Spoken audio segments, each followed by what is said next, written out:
Este encuentro corresponde a la asignatura Diseño de Instalaciones 2, periodo lectivo 2020. En este encuentro, dentro del contenido general de la asignatura, veremos instalaciones sanitarias y dentro de instalaciones sanitarias el tema cloaca. Veremos para ello, dentro de cloaca, dos de los aspectos que tomamos dentro de esta asignatura: el trazado del desagüe cloacal en edificios en altura en particular. Para ello, vamos a comenzar con un esquema general de un corte cloacal como pretendemos que quede al finalizar la realización de nuestro trazado en todo nuestro edificio, es decir, contemplando cómo desaguan todas las cañerías primarias y secundarias y cómo llegan a conectarse a red. En instalaciones sanitarias dentro de esos cloacales repasaremos algunos conceptos de los que ustedes ya conocen desde la asignatura de Diseño de Instalaciones 1, es decir, primero veremos desagües cloacales primarios, los cuales reglamentariamente se indican en color vermellón y para indicar todas las instalaciones primarias de desagüe cloacal. Las pendientes en cañerías primarias sabemos que varían o pueden variar entre la mínima de 1 en 60 hasta la máxima de 1 en 20. La de mínima de 1 en 60 implica 1,66 centímetros por cada metro y la máxima de 1 en 20 es de 5 centímetros por cada metro. Esto tiene su importancia en los edificios en altura, particularmente porque la repetición de las plantas implica que las pendientes que utilicemos en estos desagües va a consumir espacios en altura que luego se repiten, se multiplican por el número de pisos. Por lo tanto, es importante tener en cuenta este tema de las pendientes y qué longitudes en horizontal vamos a utilizar para el trazado cloacal general.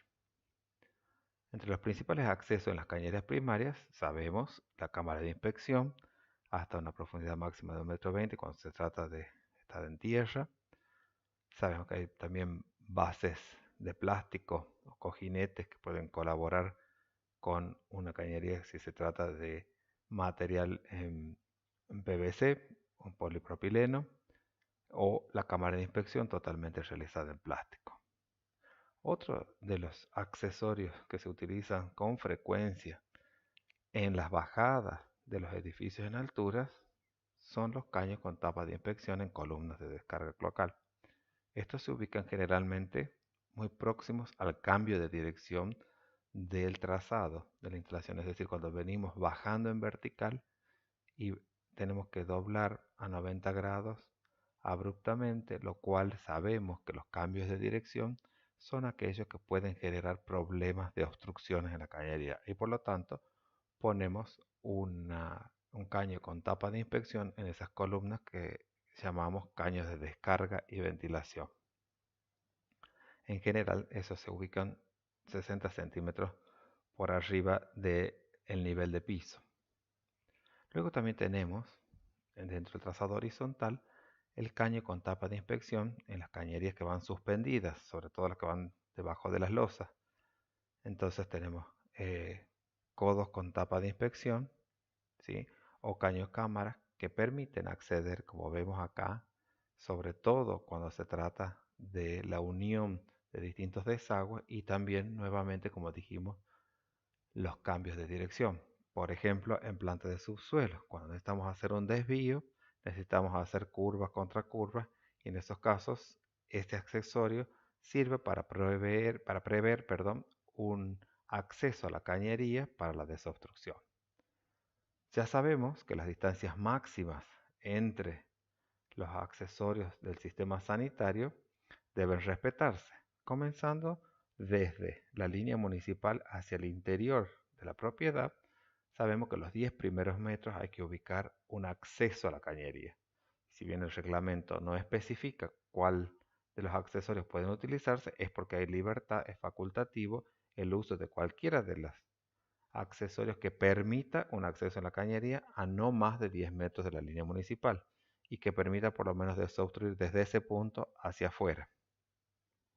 Luego, hacia el interior de la finca, debemos respetar que entre accesos, como por ejemplo una cámara de inspección y una boca de inspección, siendo que la cámara de inspección puede desobstruirse en ambos sentidos, pero la boca de inspección solamente en un sentido, habrá 15 metros y 30 metros cuando podamos acceder desde los dos puntos opuestos. En este caso, una cámara de inspección y una boca de inspección.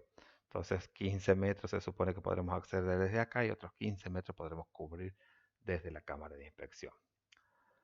Con respecto a los distintos sanitarios o accesorios que se pueden ubicar en relación a la cámara de inspección, en todos aquellos, de nuevo el criterio primará, donde pueda acceder en el otro extremo, serán 30 metros hasta la cámara de inspección, puesto que podrá acceder desde ambos extremos de la cañería o entre cámaras de inspección, por supuesto. Luego, entre aquellos accesorios o sanitarios que pueda acceder en un solo sentido, por ejemplo, un caño de descarga y ventilación que llegue a unirse a un ramal, yo solamente podré acceder del caño de descarga y ventilación, puesto que desde el ramal no podré ir desde la cámara de inspección y saber a dónde tiene que doblar la sonda para desobstruir este tramo.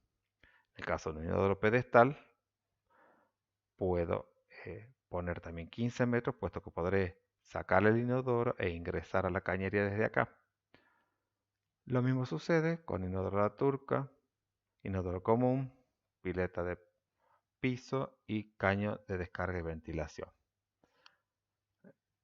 Ahí respetaremos también 15 metros entre ellos y la cámara de inspección. ¿Por qué? Porque los accesos en general serán en un solo sentido.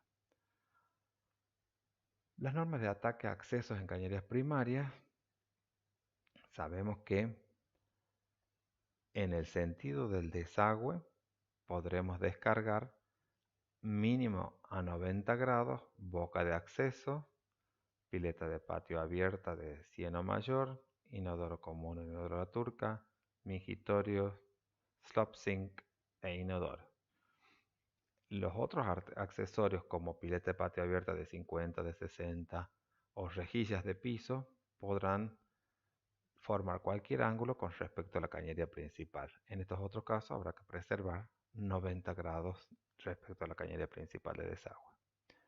Respecto a las normas de empalme entre cañerías primarias, también sabemos, este es un repaso, que debemos acceder si venimos en paralelo con la cañería principal de desagüe, deberemos utilizar un ramal a 45 para unirnos a la cañería.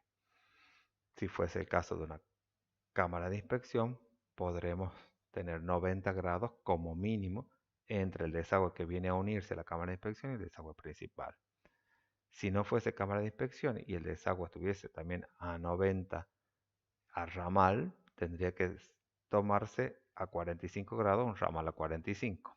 Y si viene a 45, directamente también un ramal a 45 para el ángulo de acometida. Respecto del trazado y acceso en las cañerías primarias, cuando se encuentran suspendidas, tema que es muy recurrente dentro de los edificios en altura, es decir, llegamos a planta baja e incluso en planta baja muchas veces al tener subsuelo necesitamos suspender las cañerías, en cuyo caso tomaremos las precauciones respecto de los accesos a las cañerías. Este caso primero ya lo habíamos visto, se desvía y tenemos curvas con tapas de inspección o caños con tapas de inspección en cada uno de los cambios de dirección. En cuanto estamos, por ejemplo, en un sótano y tenemos que atravesarlo con una cañería, podemos adosarnos al muro medianero o al muro a terraplén, conservando siempre accesos en la cañería. O bien, si esto luego se van a conformar en una cámara de inspección, podemos evitar estos accesos en los cambios de dirección de la cañería, sabiendo que desde la cámara de inspección podremos acceder al mismo. Lo mismo si tenemos una cámara de inspección, la cual luego desaguaremos, por ejemplo, a la parte de atrás de la finca, hacia adelante recién atravesamos el sótano y por lo tanto acá podemos ubicar también una curva, pero teniendo la cámara de inspección cerca no es necesario que esta curva cuente con una tapa de inspección o un acceso a la misma. Las cañerías suspendidas, que en sótano, si tienen que atravesar un espacio útil, digamos, donde la gente tenga que hacer sus actividades, puede venir enterrada a 80 centímetros de la medianera pero luego, durante el transcurso en el que pasa por el subsuelo, el espacio necesario de ser utilizado para otras funciones, puede adosarse la medianera teniendo la precaución de ubicar los suficientes accesos en los cambios de dirección de la misma. Esto en la realidad se ve con estas características, es decir, podemos tener la cañería suspendida y los desagües que se van uniendo, acá el ramal a 45 y en este otro que ya lo habíamos visto, también van a 45 uniéndose al ramal principal y están todos suspendidos de la losa del subsuelo.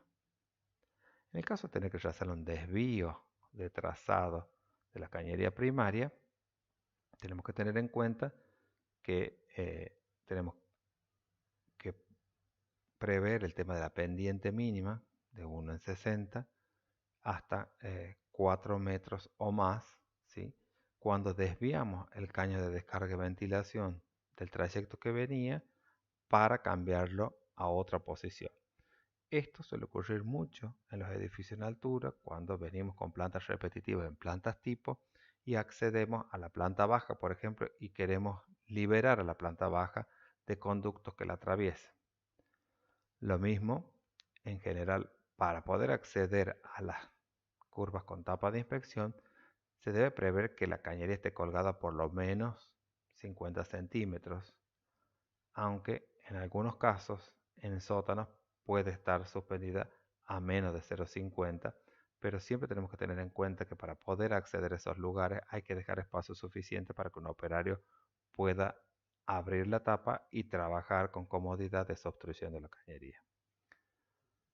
Esto podemos verlo acá en distintos sótanos. Este es hierro fundido, un material que prácticamente ha entrado en desuso en este momento, pero que ha sido muy utilizado durante muchos años. Polipropileno.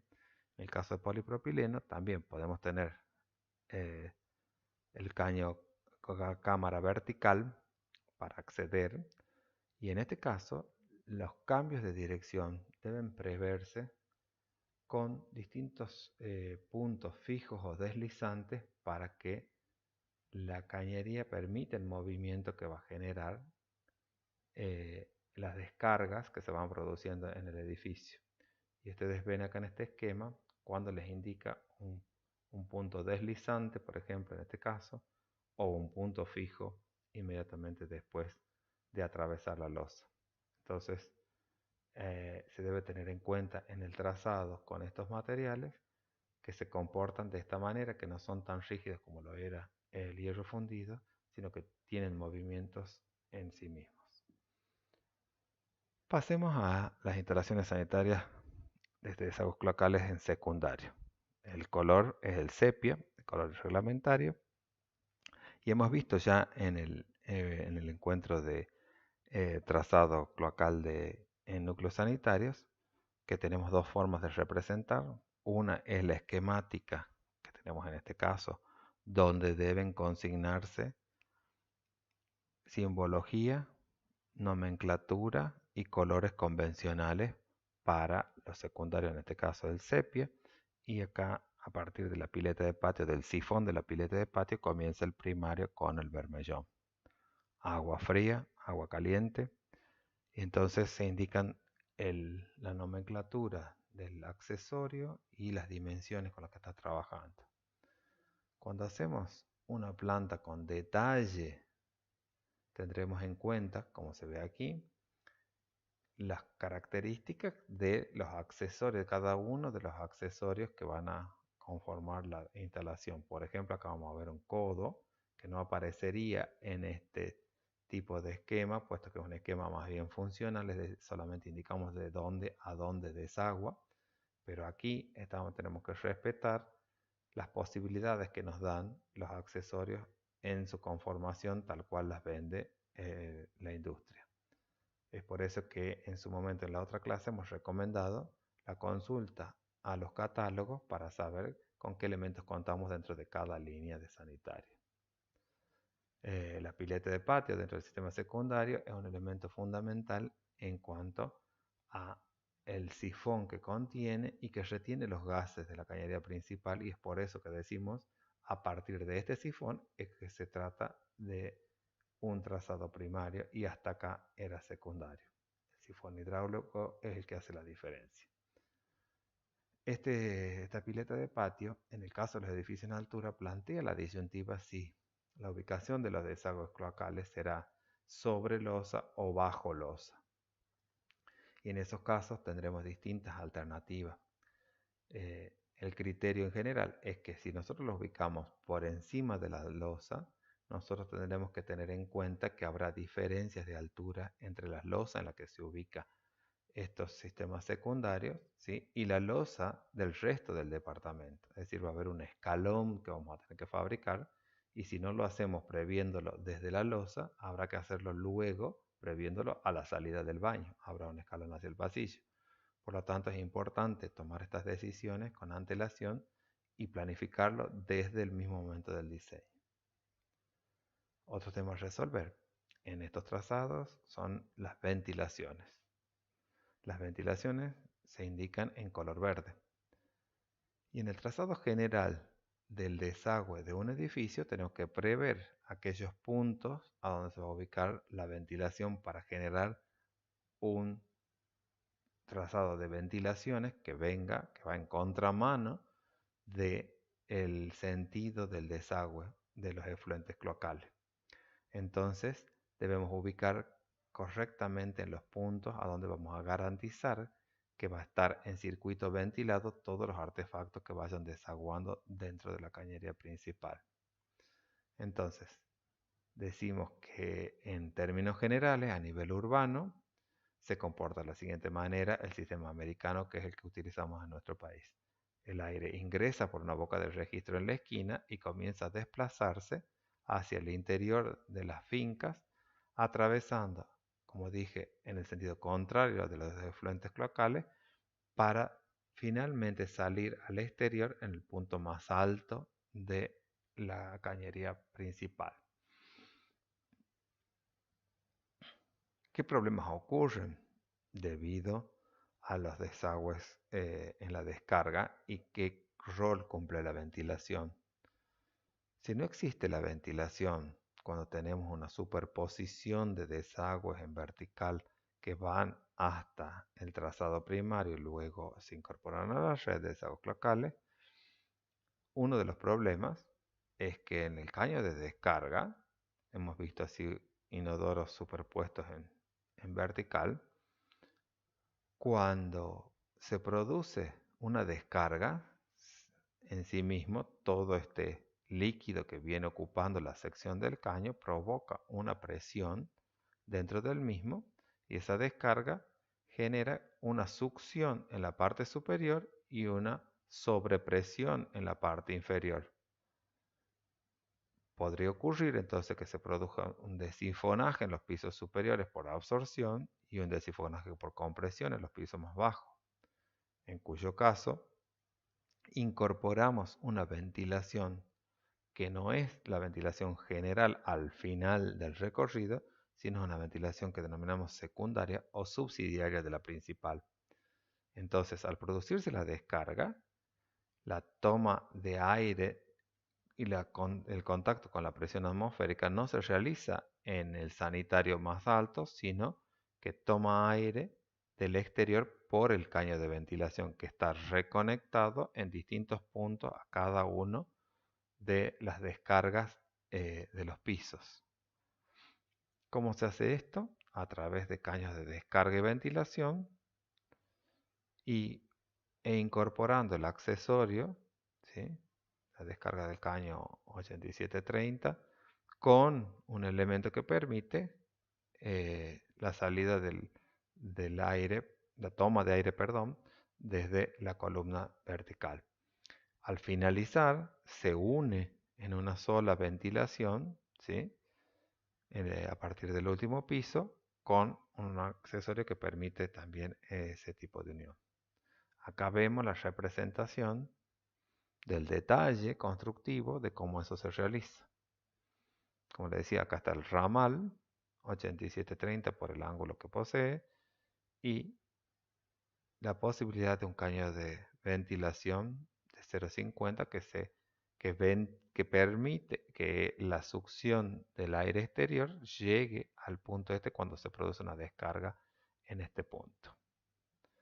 Esto es como se presentan algunos de los accesorios posibles de utilizar para descargas de dos inodoros que están alineados o que tuviesen un ángulo de 90 entre sí con la adición del elemento para la conexión de la ventilación. ¿Hasta dónde podemos desaguar inodoros sin necesitar ventilaciones adicionales? Bueno, se recomienda que la distancia que máxima sea de 10 metros desde la descarga hasta el caño de descarga y ventilación para que una ventilación subsidiaria sea suficiente. Si no, más allá de los 10 metros, habría que duplicar la ventilación secundaria. Esto sería una complicación, por supuesto, si no tenemos cerca un conducto. Pero hay que tener en cuenta estas cuestiones a fin de que el funcionamiento sea el correcto en aquellas descargas que necesiten recorrer más de 10 metros desde donde se encuentra el caño de descarga y ventilación principal. Así como se presenta un ejemplo en obra de la cañería principal con respecto a la ventilación subsidiaria. Vamos a otro aspecto importante dentro de los desagües cloacales, que es la provisión de pozos de bombeo de líquidos cloacales en subsuelo. Si tenemos desagües cloacales por debajo del nivel de unión a la red urbana, obviamente necesitaremos desaguar estos artefactos principales y estos vendrán a un pozo impermeable de bombeo desde el cual se bombearán los líquidos cloacales superando el nivel del desagüe de planta baja para que por simple gravitación puedan incorporarse a la misma. Esto es, no deben llevar la presión que genera una bomba al trazado general de desagüe. Esto lo veíamos acá también en el esquema general que habíamos visto al comienzo. Vemos uno de los pozos impermeables de bombeo hacia la red principal de desagüe cloacal en planta baja. Entonces se eleva por sobre el nivel de ese desagüe y se incorpora para que los efluentes sigan su curso por simple gravitación. Esto se hace con bombas sumergibles, en la mayoría de los casos. Entonces reciben los líquidos cloacales este pozo de bombeo y tiene, bueno, las bombas sumergidas en su interior y los topes que generan el encendido o el apagado de las bombas según corresponda. Hay un control del nivel de líquido cloacal para esto que indica la bomba cuándo debe encenderse y cuándo puede apagarse. En planos se indican de esta manera, con todos los elementos accesorios que necesita para su correcto funcionamiento. Muchas veces se utilizan este tipo de bombas también cuando no son parcialmente sumergidas, tiene una parte sumergida y la otra con los motores de eje vertical que generan la impulsión de los líquidos cloacales y como vemos acá, esto sería la parte superior del pozo de bombeo. Tenemos un equipo de dos bombas y similar al que se utiliza para la cisterna cuando tiene que bombear el agua al tanque elevado. Es decir, dos bombas para que una esté funcionando permanentemente y la otra esté en espera por cualquier reparación que sea necesario realizar en la otra. El otro elemento importante en los subsuelos, dentro del esquema de los desagües cloacales, es el interceptor de nafta, puesto que habiendo estacionamientos, ¿sí? Si el estacionamiento es de más de 2 autos, debe llevar un interceptor de nafta, es decir, la mayoría de los casos que tratamos en esta asignatura. En ese sentido, la planta del subsuelo, uno dispone los estacionamientos y tiene que armar una red de bocas de desagüe a las cuales pueda llegar los líquidos que eventualmente puedan perder los autos, la nafta, y ser interceptados por el interceptor de nafta. El interceptor de nafta tiene esta factura que vemos acá, es decir, en corte tenemos una boca de desagüe a la cual llega la nafta. Esta se traslada hasta el interceptor de nafta. El interceptor de nafta es como una gran, parecido a una cámara de inspección en el sentido que está hecha a la medida, tiene un nivel de agua en el cual se descarga esa nafta y tiene una ventilación, una reja de ventilación, perdón, por el cual se volatilizan los gases de combustión los gases, perdón, de la nafta. Entonces, luego hay un diafragma, ¿sí?, que evita que pasen directamente a la salida, sino que hacen el proceso acá de precipitación y de salida de los gases, y luego recién pasan a la pileta de patio, desde donde irán a desaguar en el pozo también de bombeo los líquidos efluentes de este interceptor de nafta. En planta sería esto, es decir, la boca de desagüe abierta, el interceptor propiamente dicho, con su caño de ventilación, y luego un caño de 60 que va luego a la pileta de patio, que también tiene que tener una ventilación hacia el exterior. El interceptor de nafta, para proyectarlo, se calcula con un volumen mínimo de 200 litros para un máximo de 2 automóviles. Y luego, por cada coche, se incrementará la capacidad en 50 litros sin alterar la altura o nivel de agua, que en todos los casos será de 50 centímetros de alto. Es decir, con 2 autos necesitamos poner un interceptor de nafta. Para ese interceptor de nafta la capacidad deben ser 200 litros y luego a partir de ello 50 litros por cada auto que se incorpore, y que la profundidad no debe exceder los 50 centímetros. Para el cálculo de la capacidad de los interceptores tomamos una superficie de 20 metros cuadrados para cada auto aproximadamente. El diámetro de los caños de entrada y salida van a ser la de la capacidad de hasta 200 litros de 0,060 de diámetro y 0,100 de diámetro a los inmediatamente superiores. La ubicación en todos los casos va a estar alejada como mínimo 1 metro de cualquier pared medianera. En los depósitos en que se guardan hasta 2 coches no es obligatoria la instalación del interceptor, pudiendo proyectarse una pileta de lavamanos que descarga una pileta de patio o de pileta de piso de 0,60, la que a su vez permite el desagüe del piso. Este sería un poco el trazado en una planta de subsuelo, ¿sí?, que estábamos viendo recién, lo vemos un poco ampliado. Acá la nafta correría hacia las bocas de desagüe, ¿sí? Estas son alcantarillas que no permiten que tampoco que pase la nafta hacia el otro sector del subsuelo, sino que se captan en estos puntos, y a partir de ahí se va conduciendo mediante cañerías a la boca de desagüe abierta acá, luego al interceptor, y del interceptor pasa al pozo impermeable, a la pileta de patio, y de ahí al pozo impermeable.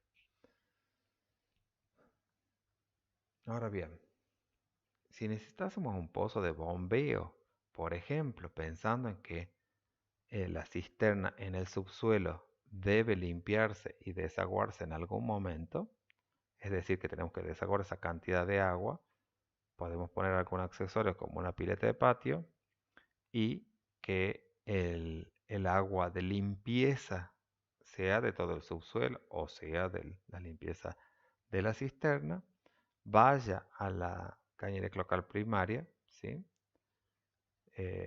Esa cañería la llevaríamos hasta un pozo impermeable de bombeo, y desde ahí bombearíamos todo por arriba del nivel de desagüe de la planta baja para incorporarse por simple gravitación al resto del desagüe. Con esto que hemos dicho, damos por concluido este encuentro y le damos las muchas gracias.